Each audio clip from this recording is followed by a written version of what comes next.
In the 7th century, a force emerged from the vast, unforgiving deserts of Arabia that would reshape the world. This wasn't a story of a mighty empire with legions of soldiers or groundbreaking weapons. In fact, quite the opposite. This is the incredible story of how a small, underestimated army of desert warriors brought two of the greatest superpowers in history to their knees. This is the story of the rise of the Islamic armies. To truly grasp the magnitude of what happened, we need to picture the world at that time. It was a bipolar world, dominated by two colossal empires that had been rivals for centuries. In the West, you had the Byzantine Empire, the direct successor to the Roman Empire, with its capital in the magnificent city of Constantinople. In the East, you had the Sassanid Persian Empire, a civilization with a rich history and a formidable military tradition.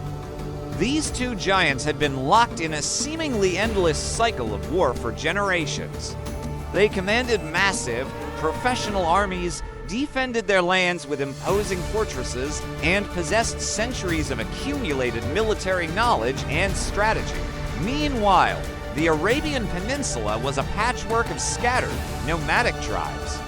They were fierce fighters, yes, but they were divided, constantly warring amongst themselves, and their equipment was simple compared to the sophisticated gear of the Byzantine and Sassanid soldiers. To the great powers of the day, the Arabs were a peripheral concern, a nuisance at best, but certainly not a threat to their existence. No one, absolutely no one, could have predicted that this region would soon give birth to a power that would not just challenge them, but completely shatter their world order. The catalyst for this monumental change began with the death of the Prophet Muhammad in the year 632. His passing created a power vacuum and a crisis of leadership for the nascent Islamic community. The unity he had forged began to fracture almost immediately. Several powerful Arab tribes who had pledged allegiance to Muhammad saw his death as an opportunity to break away. They declared that their loyalty was to the Prophet, not to his successor, Abu Bakr. This led to a series of conflicts known as the Ridda Wars, or the Wars of Apostasy. These weren't just minor skirmishes, they were a fight for the very survival of the new Islamic State. Under the decisive leadership of Abu Bakr, the first caliph, the Muslim forces embarked on a campaign to reunite the peninsula. This was a crucial turning point. The Ridda Wars acted as a crucible, forging the disparate Arab tribes into a single, cohesive, and battle-hardened military force under a unified command. For the very first time in history, Arabia was united. This newfound unity, combined with the military experience gained during these internal wars, created a potent new power ready to look beyond its desert borders. The real shockwave, the one that truly reverberated across the world, came under the second caliph Umar ibn al-Khattab.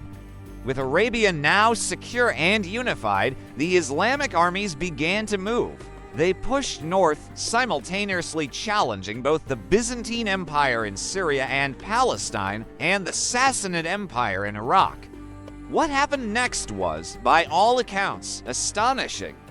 The established superpowers, with their vast resources and experienced generals, expected to easily crush these upstarts from the desert, but that's not what happened. Battle after battle, the smaller, more mobile Arab forces outmaneuvered and defeated the larger imperial armies.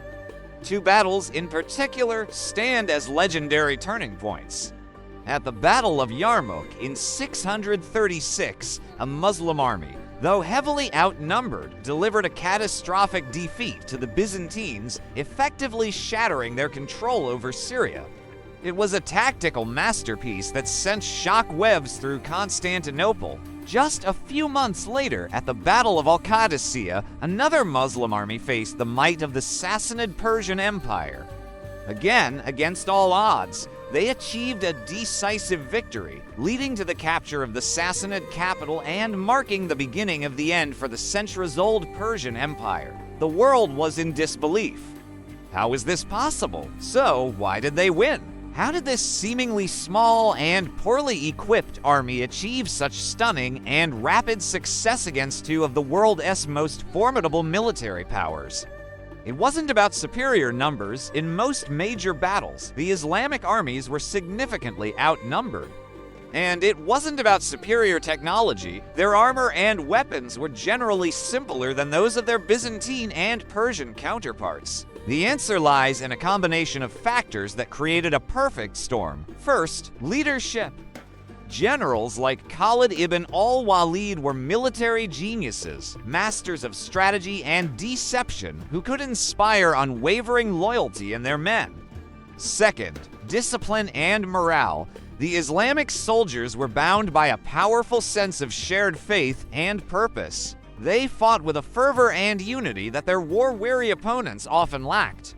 Their motivation was incredibly high. Third, tactics.